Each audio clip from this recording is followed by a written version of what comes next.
Trying a brand new menu item at McDonald's isn't risky.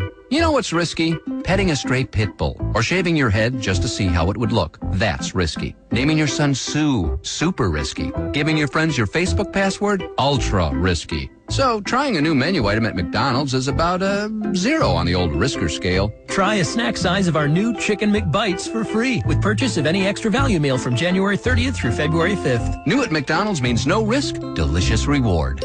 Participation may vary. Pare, konti na lang pera ko. Ako din eh. Kakain pa tong mga to. I hate feeling empty pa naman. Uy, sa McDo, 75 pesos lang ang one-piece chicken McDo with float. Tapos 50 pesos lang yung crispy chicken fillet with soft drink. Dapat sa McDo tayo. Sanay kain.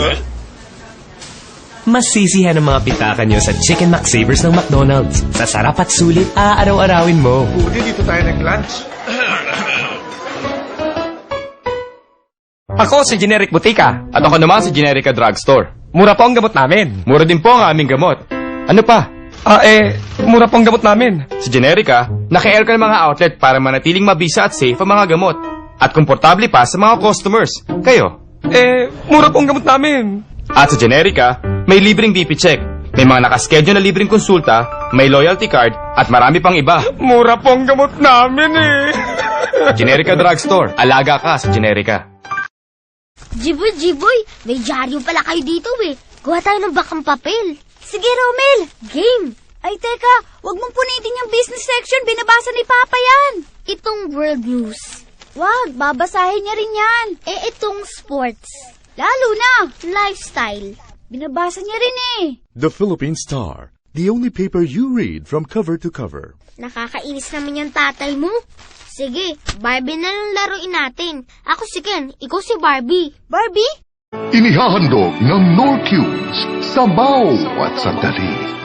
Noong nakaraan, umupo si Mario sa harap ng lamesa sa tabi ng electric fan sa tapat ng kusina sa ilalim ng kisame. May nakaabang na tanda. Ang sarap ng sinabawang gulay mo, Silvia. Salamat, Mario. Hinanda ko talaga yan para sa'yo. Salamat, Silvia. Ngayon, balikan natin ang nakakaantig na tagpo sa pagitan ni Mario at Silvia at ng sinabawang gulay at ng Norcubes at ng mga pinggan at electric fan.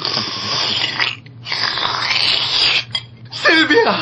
Ang sarap ng sinabawang gulay mo! Salamat, Mario. Hinanda ko talaga yan para sa'yo. Mahal kita, Silvia! Mahal din kita, Mario. Kaya mga misis, mag-Nor Pork Cubes para mapagyaman ang sinabawan at ang mga sabaw sandali. Nor Cubes, buo ang lasa ng sinabawang gulay.